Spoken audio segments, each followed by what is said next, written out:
इस पाठ में हम जानेंगे गुणनखंड, अभाज्य गुणनखंड, बीजीय व्यंजक का गुणनखंड तथा बीजीय व्यंजकों का गुणनखंड निकालने की विधियां। तो आइए एक एक करके इन पर चर्चा करते हैं। नमस्कार, डीजी स्कूल झारखंड में आपका स्वागत है। आज हम आपको पढ़ाएंगे बीजीय व्यंजकों का गुणनखंड कैसे ज्ञात करते हैं।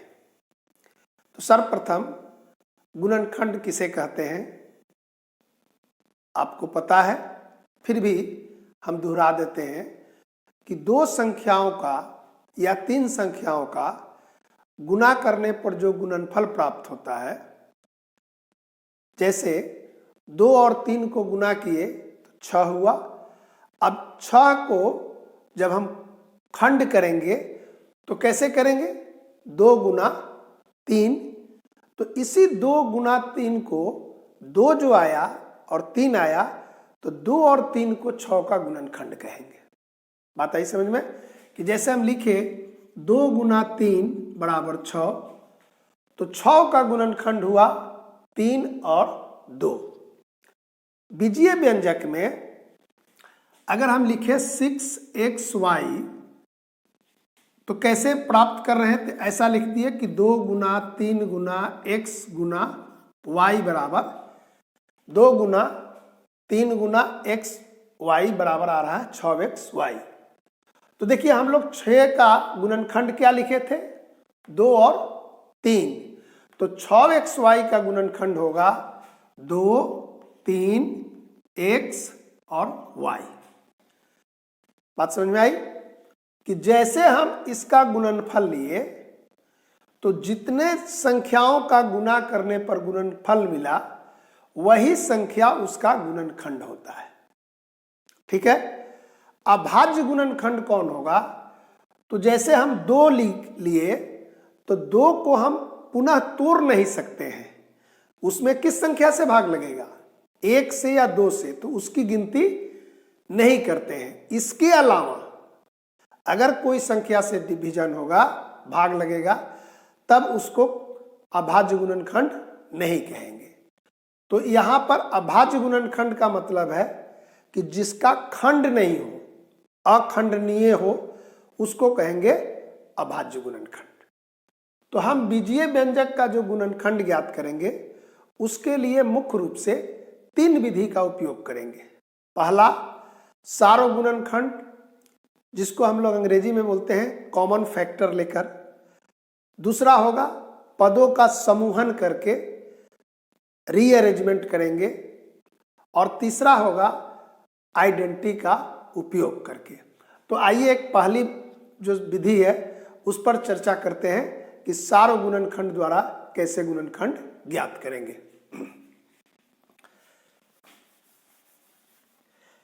जैसे एक उदाहरण दे रहे हैं 10x और 15xy। तो देखिए यहां पर है 10x जोड़ 15xy।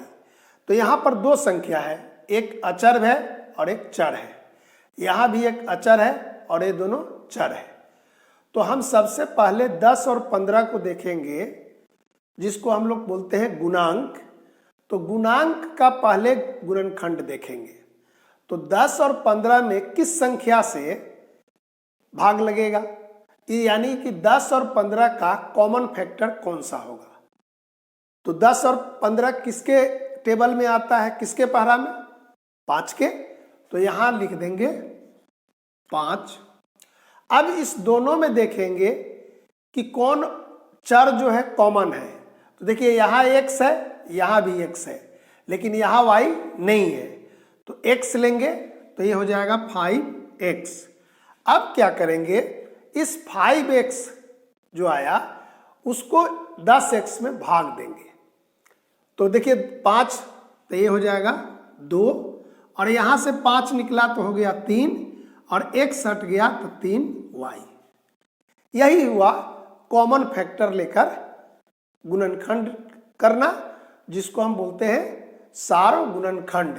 देखिए ये है सार्वगुणनखंड ये हुआ पहली विधि। ठीक है, जैसे और भी देख सकते हैं, लिखा हुआ है 6x² और 12xy। देखिए ये दूसरा क्वेश्चन है, इसमें हमको कॉमन फैक्टर कौन कौन होगा। तो देखिए 6 और 12 मैंने 6 और 12 में कॉमन कौन होगा, 6 यहाँ लिख दिए, और यहाँ x² है, यहाँ xy है, तो कॉमन कौन सा होगा, जो दोनों में शामिल है x। तो यहाँ क्या बचेगा, x और यहाँ बचा 2y। तो इस तरह हम लोग सार्वगुणनखंड द्वारा गुणनखंड ज्ञात करते हैं। इसको आप देख लीजिए।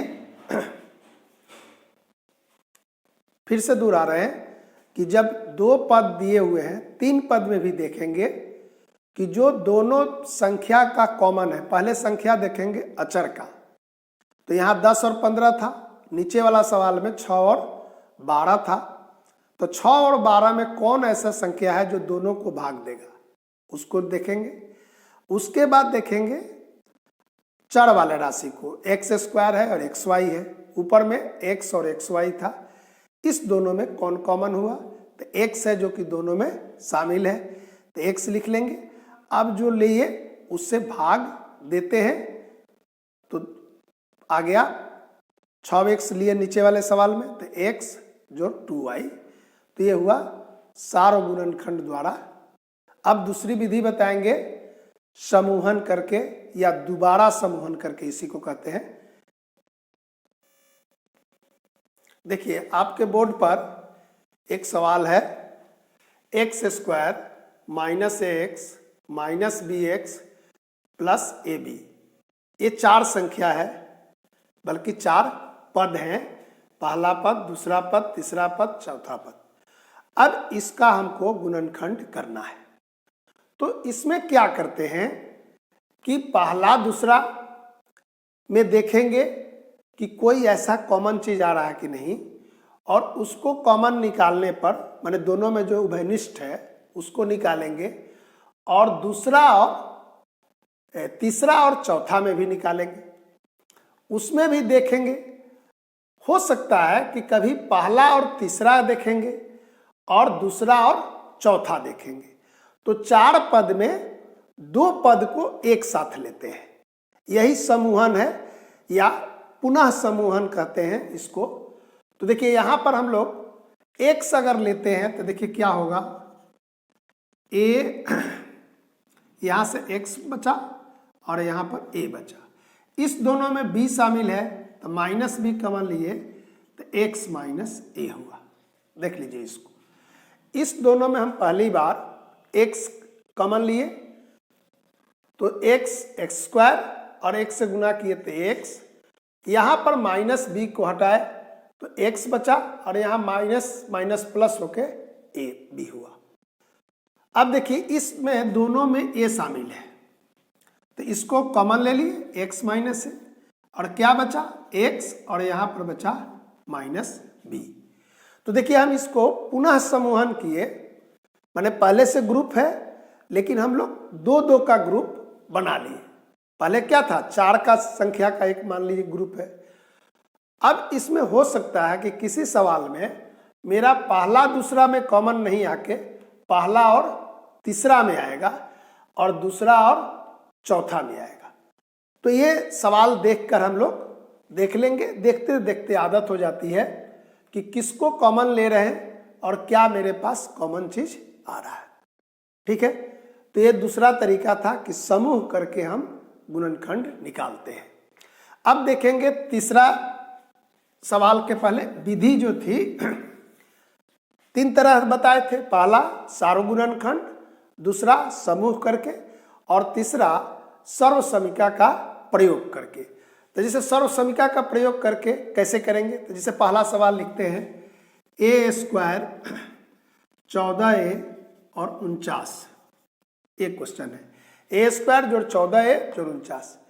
तो 3 पद है, तो ये देखेंगे कि मेरे पास क्या था आइडेंटिटी, कि 3 पद होता था तो मिलाएंगे कि a² है तो यहाँ पर लिख दिए, देखिए a का स्क्वायर है और यहाँ जो है 49 का लिखेंगे 7 स्क्वायर, और इस दोनों को गुना करेंगे, किसको, 7 को और a को, तो 7a हुआ और 2 से गुना किए तो कितना आया, 14a। तो इसका मतलब है, देखिए यहाँ लिखे 2 गुना a गुना 7, तो ये किस पे आया, a square plus 2 Guna a Guna b जोड़ b स्क्वायर, मतलब कि a जोड़ b का ये स्क्वायर लेते थे उसी का ये विस्तार है। तो सीधा लिख देंगे a प्लस 7 और a प्लस 7। इसका कौन सा प्रयोग किए, a plus B the whole square, a square plus 2ab और प्लस b स्क्वायर का प्रयोग किए यहां पर। ठीक है, हो सकता है कि किसी सवाल में ये माइनस में रहेगा, a square plus b square minus 2ab, तो वहां हो जाएगा a माइनस 7, तो उस समय प्रयोग कौन सा हुआ, identity a minus B the whole square का। ओके, अब देखिए एक तीसरा सवाल दिखाते हैं।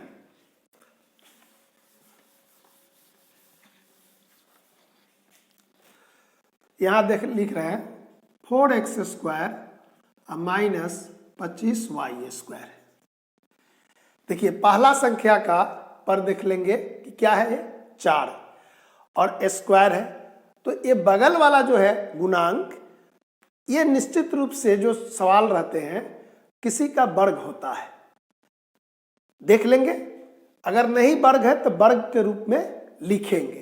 तो इसको क्या लिख सकते हैं वर्ग के रूप में, 2x का वर्ग और यहां लिखेंगे 5y का वर्ग। अब देखिए किस आइडेंटिटी पर आया, a square minus b square, तो उसका क्या रूप लिखते थे, a प्लस बी और a माइनस बी, तो लिख देंगे 2x प्लस 5y और 2x माइनस 5y।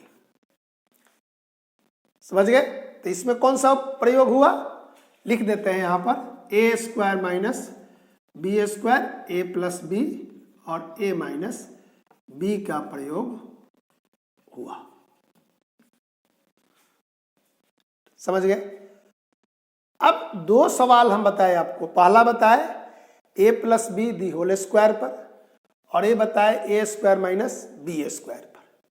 हो सकता है कि जो 2 पद वाला में तो ठीक है, 3 पद वाला में एक सवाल हम दिखाएंगे भी, कोई जरूरी नहीं है कि वो a प्लस बी का होल स्क्वायर हो, चाहे a प्लस बी माइनस में जब होगा a माइनस बी का होल स्क्वायर हो, 3 पद होगा, लेकिन वो जो दोनों आइडेंटिटी है उसके फॉर्मूला पर चाहे उसके रूप में नहीं बैठेगा।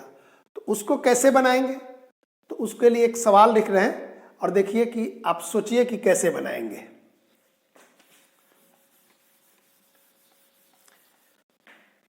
यहां सवाल है आर स्क्वायर माइनस 10r और जोड़ 21, ये क्वेश्चन है। देखिए a स्क्वायर है लेकिन ये b स्क्वायर नहीं है, 21 किसी का स्क्वायर नहीं होता है, तब ये फॉर्मूला पर नहीं बैठेगा। तो यहां पर क्या करते हैं, जब 3 पद होंगे तो एक फॉर्मूला आपको बताए थे, x प्लस ए एक्स प्लस बी, क्या लिखे थे, एक्स स्क्वायर और a प्लस बी एक्स और ए बी, इसका यहां पर उपयोग करेंगे और इसको बार बार दोहराएंगे क्योंकि इसमें गलती ज्यादा होती है। तो देखिए क्या करेंगे यहां कि यहां पर देखेंगे ए बी कितना है, -10 है, ए बी है 21 और a प्लस बी है -10। तो देखिए यहां पर जब ए बी क्या है, पॉजिटिव है, ये क्या है, पॉजिटिव है। तो जब पॉजिटिव होगा तो ये संख्या को, जो a प्लस बी है, दो संख्या देखेंगे कि किसका जोड़ 10 होगा माइनस में, और जो आएगा उसका गुना 21 होना चाहिए। जैसे हम यहाँ 10 को लिखे -9 -1, तो इस दोनों को गुना करेंगे, -9 और -1 को, तो कितना होगा 9, तो इसको नहीं लेंगे। अब लिखेंगे -8 -2, तो 8 दूनी 16, इसको भी नहीं लेंगे। अब लिखेंगे -7 -3, तो देखिए ये 21 हो गया, 7 गुना 3 ये आ गया, इसको लेंगे। तब यहाँ लिख देंगे r²। ये मन में समझने के लिए था, सवाल में हमको हर बार लिखने का जरूरत नहीं पड़ेगा। तो यहाँ लिख देंगे r² और -7r और -3r और जोड़ 21, r यहाँ कॉमन हो गया, r -7, यहाँ -3 कॉमन लिए, ये देखिए r-7 और r-3। देखिए इस सवाल को फिर से देख लीजिए, बार बार गलत हो सकता है। पहला है r² -10r जोड़ 21, सवाल यही है।